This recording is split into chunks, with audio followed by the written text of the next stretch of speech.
Hey everyone, welcome back. I wanted to come on here really quick and first of all, give you a little change of scenery. I'm not in the car for once, but it has been a few days since our foster daughter left us. And I have kind of had a few days to process everything, and I kind of wanted to give you an update on what we were thinking and how we were feeling. It is Saturday and I am at work. I am about to leave for my day, so I figured I would take a few minutes and just share with you where we're at. Her belongings are officially all packed. Cody and I had to pack them, and I'm just gonna leave everything super honest and transparent with you all. The experience for us overall was difficult. It was completely stressful. It was not at all what we were expecting. Even when we tried to imagine our worst case scenario before becoming foster parents, this wasn't even something that I considered. This wasn't even something that went through my mind of what a placement might do, could do, would do. It's just,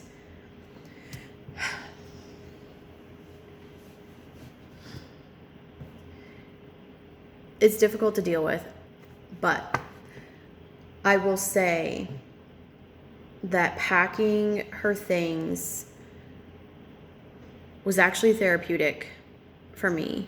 And I hope that I don't get judgment making that statement, because we are not hateful people. We are not mean people by any means. But when you've been dealing with such a negative situation for so long, and you actually get to the point where you are physically removing it out of your life, like, there's no other feeling to attach to that other than relief and closure. That's how I felt. I felt like each item that I placed in the box was a little closer to it being real. It was a little closer to that chapter really being closed and us being able to move on and move forward. We still want to be foster parents. We look forward to our next placement. We are obviously going to make some big changes. We would like to do younger placements in the future, and hopefully with that younger group, it won't have the same struggles that a teenager would. A lot of the struggles that we had were hugely based in just the amount of communication that a teenager has, as far as like a cell phone goes, social media, obviously like her actually going physical places such as family members, friends, word travels. And it just seemed like her main goal was to go to this family member's house for her, the rest of her life, really. Like the rest of her child life, she wanted to be with a certain family member, and that was DSS's goal. We were working towards doing that. The time frame was just taking a lot longer than what she wanted. So I guess in her 16-year-old brain, she thought that if she basically just sabotaged our home and her situation, that it would help her go to her family member's house sooner. That is not the case. She was warned of that ahead of time by her social worker, because things started becoming very clear that she was purposely sabotaging things, that she was making a lot of false accusations, complete lies, fabrications, just drama. Her poor social worker. I mean, her social worker was getting calls and texts from her all throughout the day, all after hours. She was constantly on the phone with her, just listening to the next thing that, she had to report, which always ended up turning into absolutely nothing and just a bunch of wasted time. And I feel terrible that her social worker had to deal with that. And I feel terrible that Cody and I had to deal with that. That being said, I just wanted to kind of check in with you all and let you know that I did hear an update on how she is doing. I'll be honest, she is not loving where she's at.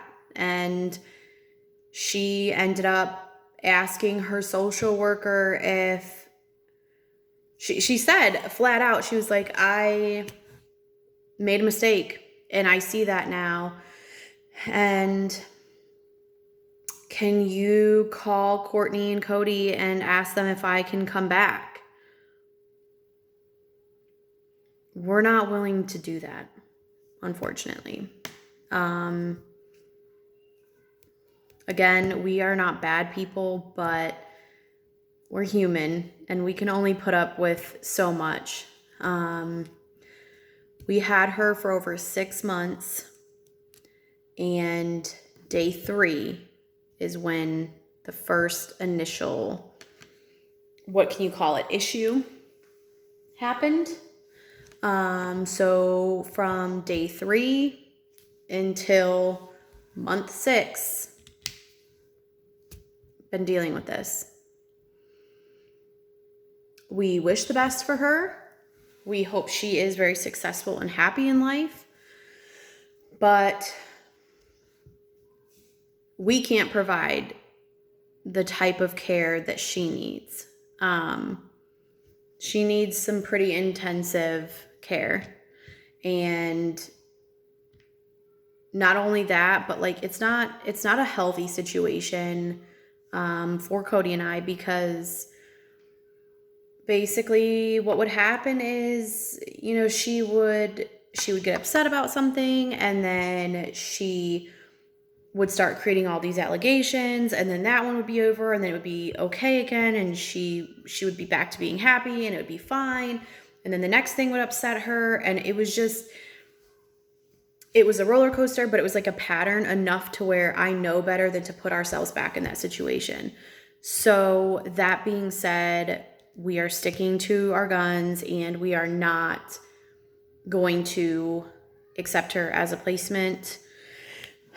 I'm carrying like some guilt with it, and I feel bad, but I know it's for the best. Like, I know I'm making the best decision and choice, not only for us, but I think I'm making the best choice for our foster daughter as well. I think right now, while she might regret her decision to do what she did, because she did do something. She did something very dramatic and drastic to get out of our home.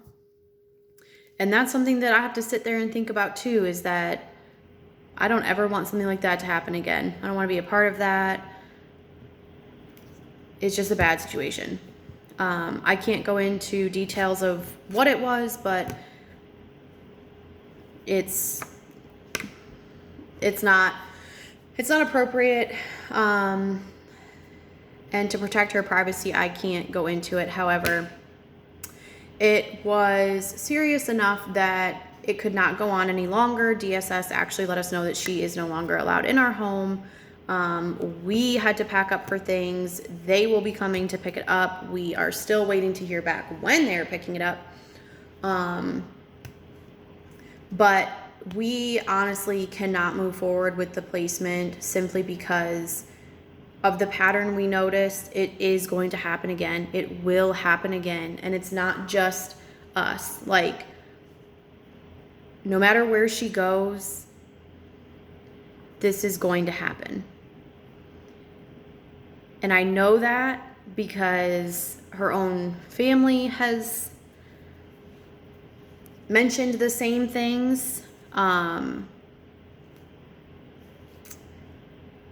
There's just a lot that has been mentioned to know that this is not on Cody and I. This is not because we didn't jive or mix well as a placement in foster parents. This has everything to do with the type of person that she is And that's fine. You can be yourself, but I fear for her next placement simply because things are only ever good for a small amount of time before the next very dramatic thing happens. It's like,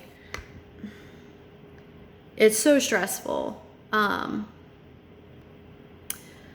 just going to leave it as we hope very much that she gets the help she needs, moves on in life, and stops doing what she's doing, because it is going to make her a very lonely person, in the sense that people don't necessarily respond or react well to constant drama. A friend helping a friend in a low time or a low moment is one thing, but someone who literally thrives off of something always being wrong with them is going to exhaust anyone. So I hope she finds the help she needs, and Cody and I both wish her the best and hope that she can move on and be a very happy person and a successful person one day. But for us, we are going to have to bow out of this one and look forward to our next placement that will, I know it's going to be better than this one. So wish us luck, keep us in your prayers. And if you guys have any positive and encouraging things to say, just let me know. Thank you.